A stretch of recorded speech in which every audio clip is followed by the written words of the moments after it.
Et est-ce que, toujours en 45 et dans les années qui ont suivi, conscience qu'il y avait une différence entre ceux qui avaient été déportés en tant que résistants et ceux qui avaient été déportés en tant que juifs? Ah oui, bien sûr, parce que ceux qui étaient déportés en tant que résistance sont beaucoup plus revenus que ceux qui avaient été déportés en tant que juifs. Et ça, dès après la guerre, vous en aviez Ah conscience? oui, bien sûr.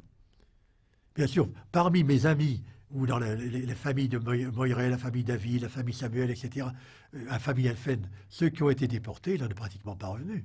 Les parents de Marcel David, Son père, je l'ai dit tout à l'heure, a été tué d'une balle dans la tête par la milice, bon, et sa mère est morte à Auschwitz.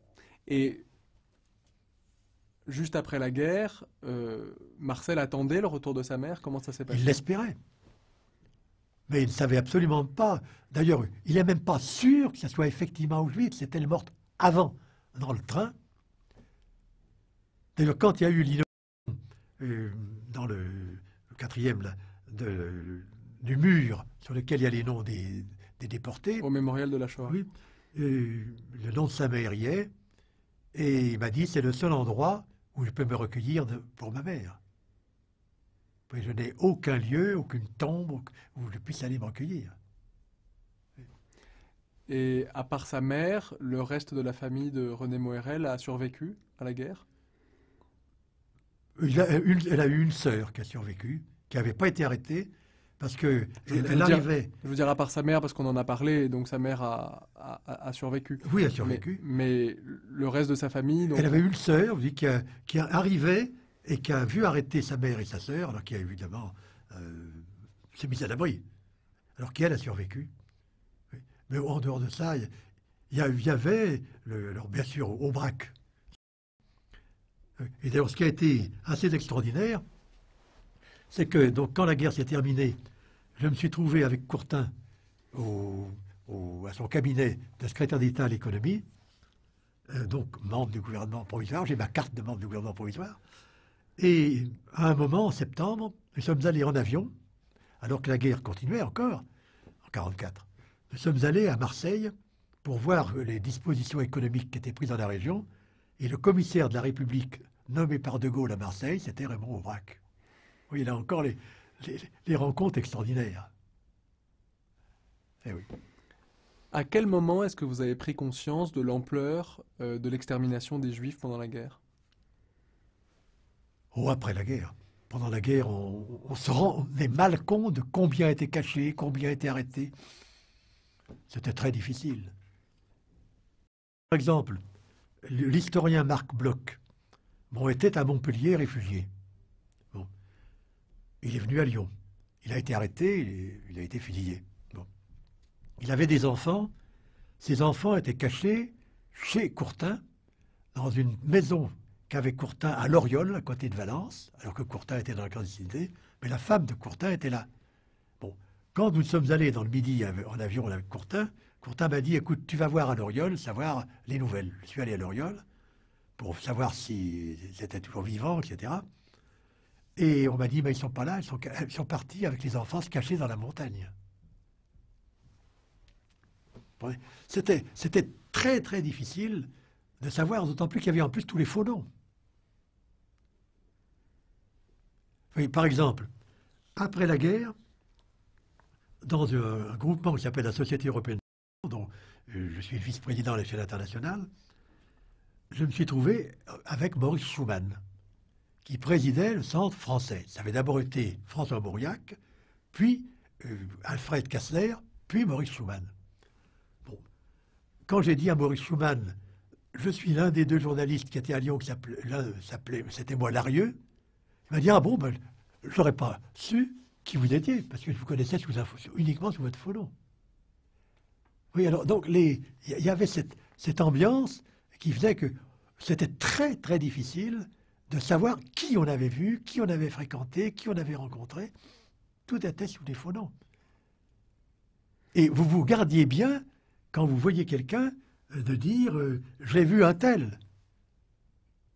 Oui. Quand on le faisait, vous arriviez à une catastrophe. Vous savez, par exemple, l'arrestation de Jean Moulin, de Goujon, de Sagne, de Raymond Aubrac, etc. Je suis convaincu, moi, que c'est Hardy qui les a donnés. René Hardy. Et tout simplement parce que Hardy avait été arrêté, relâché. Il rencontre à Lyon le général de Bérouville. Et Bérouville, de manière stupide, dit à Hardy, il y a une réunion importante qui va se tenir chez un docteur à Caluire, chez les Goujon. Et Hardy est allé à la réunion. Et puis vous savez qu'à un moment, il a sauté par la fenêtre, il a couru sur la place qui était devant la maison du Goujon, à Caluire. Il est parti à travers ce qu'on appelle la montée des soldats, où il y a des buissons. Les Allemands ont tiré en l'air. Pourquoi? Pourquoi n'ont-ils pas tiré dessus? Pourquoi n'ont-ils pas poursuivi? Vous avez évoqué tout à l'heure Robert Antelme. Est-ce Oui. que après la guerre, vous avez lu L'espèce humaine? Bien sûr. Est-ce que vous avez lu Si c'est un homme de Primo Levi, publié Oui, plus tard en France? Ça fait partie des très grands livres. Primo Levi, son livre est admirable. Il y a un passage de Primo Levi que j'aime toujours citer, c'est quand il est en présence d'un Allemand qui l'interroge et qu'il dit « Je suis en présence de quelqu'un pour qui je ne suis pas un homme mais une bête. » Ouais. Ben oui, ben c'est ça. Le juif était une bête. C'est pas un être humain. Alors, il y a cette conception du national-socialisme qui était vraiment à l'opposé total de mes convictions, de mes convictions humaines et chrétiennes. Est-ce qu'après la guerre, vous êtes allé à Auschwitz? Non. Je suis allé... Si, je m'explique. J'ai été invité par les catholiques progressistes polonais à aller en Pologne au temps de l'occupation. J'y suis allé. Et je suis allé dans le sud, à Cracovie. Et de là, on nous a dit, on va vous emmener à Auschwitz. J'étais avec Albert Béguin, directeur de la revue Esprit, avec Jean Lacroix, philosophe, avec un aumônier des Polonais en France. Bon, on nous emmène à Auschwitz. On nous emmène devant la porte. Et nous apprenons qu'à Birkenau, qui était le vrai centre d'extermination, il y avait une cérémonie officielle. Alors nous avons refusé de visiter Auschwitz. Nous avons dit, on sait très bien ce que vous allez nous montrer. Les valises, les jouets d'enfants, les vêtements, etc., etc. C'est pas ça pour nous qui est important, c'est d'assister à la cérémonie de Birkenau. Voir comment vous, Polonais, à l'heure actuelle, il y a le président Sienkiewicz qui est là, il y a Oskar Lange qui est là, etc. Comment ça se passe? On a dit, on ne peut pas vous y emmener parce que les chauffeurs de taxi ne connaissent pas le chemin pour y aller. C'est à côté d'Auschwitz. Alors on leur a dit, écoutez, ou vous nous y emmenez, ou nous reprenons l'avion demain pour rentrer en France. On nous a fait monter dans les taxis, et en 5 minutes, on était à Birkenau. Il faut dire que Birkenau est à 3 km Oui, d'Auschwitz, à peu alors près. là, on a assisté à la cérémonie officielle, et on a vu comment l'hommage était rendu par la Pologne communiste aux gens assassinés, aux juifs assassinés à Birkenau. C'était beaucoup plus parlant que de faire une visite d'Auschwitz. Mais on l'a vu Auschwitz de l'extérieur.